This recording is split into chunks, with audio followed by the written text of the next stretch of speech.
On attendait que les Américains arrivent. Il y en a qui les voyaient à Savenette, qui voyaient Saint-Nazaire, qui voyaient sur la route. Et puis les Américains, finalement, ne sont jamais venus, quoi. Et puis, c'est fait une raison. Les Américains, ils sont arrivés aux portes de l'Orient. Et on attendait que ça se termine, quoi. Manque de peau. Ça s'est bloqué.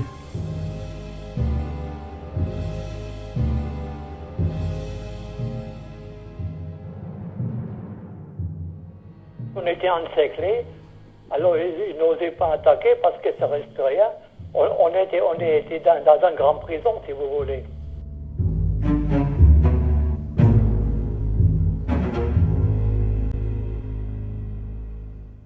Tout le monde travaillait pour les Allemands. Hein. Il y a mon petit gars qui m'a parlé, c'est bien 5-6 mois là. Tu as travaillé pour les Allemands, Bépé? Je dis oui, oui. Et comment tu aurais fait pour manger si tu avais été là, toi? Hein? J'ai trouvé du boulot à la Baule. Il y avait un Allemand, il faisait de la charcuterie avec du bœuf. C'est vrai. Alors, je ne sais pas qu'est-ce qu'il mettait exactement là-dedans. C'était beaucoup d'abord. Et il faisait comme des saucissons, des andouilles, quoi. Il ne restait pas grand-chose à manger, hein. C'était tout le monde rationné. Hein. Moi, j'allais à la campagne chercher des œufs et du beurre chez les paysans, mais on ne pouvait pas se promener comme ça, comme on le voulait. Hein. Un jour, j'avais vu derrière une porte qu'il y avait du mouvement. Alors j'ai fouiné pour chercher la clé. J'ai trouvé la clé. Lorsque j'ai ouvert la porte, ils étaient en train de couper les têtes des chats sur un billot. Et le lendemain, vous aviez un festin. Sauf moi. Tous étaient tellement heureux d'avoir lu là-bas, mais ça sentait tellement bon. J'étais à table à côté de ma sœur et tout, et puis on me disait tu vas manger.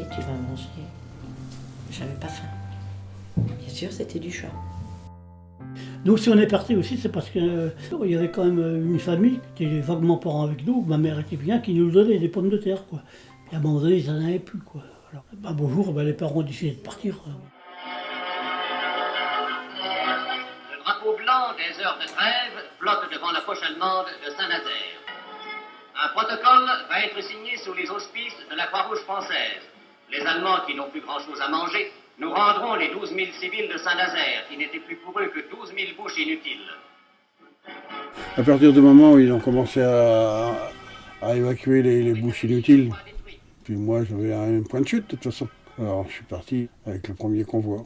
Quand on a passé la ligne de démarcation, les gens nous faisaient voir des pains de 3 livres, ils nous applaudissaient. Les Américains nous prenaient en charge. J'étais parti avec un petit quignon de pain, parce qu'on ne sait jamais quand on s'en va ce qu'on va trouver, quoi. Et quand ils m'ont donné du pain blanc en ordre, j'ai viré l'autre. Hein.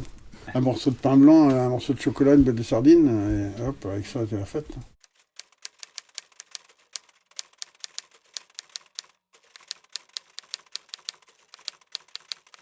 L'Espoir, 247 numéros. Quand elle tapait son numéro de l'Espoir,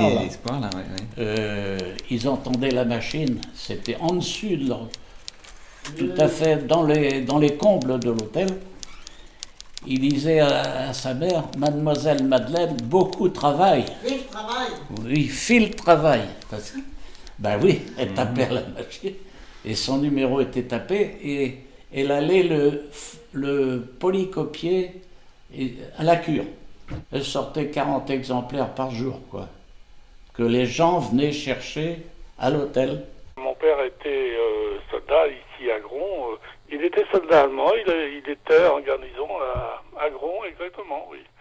Et puis ma mère habitait un petit peu plus loin dans le village et elle allait souvent aider à traire des vaches dans une ferme qui est à côté. Et mon père allait chercher du lait dans cette ferme où ma mère était là.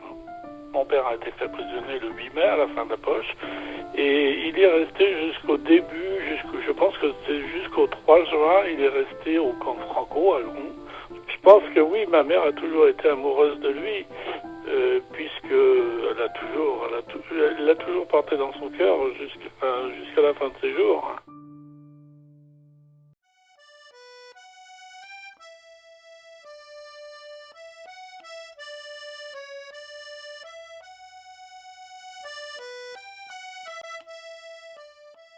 On avait fait des haies d'honneur là, sur le Corps Chazelle, là. Et puis on offrait des fleurs. Eux, ils nous contournaient comme ça, ils passaient derrière en nous insultant. Nous avions bavé là. Moi j'étais pas grand, mais j'avais des collègues de même âge que moi, 18 ans. Je faisais traiter de grands cons, de collabos, avec surtout le 118 de Quimper. Ils croyaient qu'on était resté ici pour faire du marché noir. Avec quoi on aurait fait du marché noir?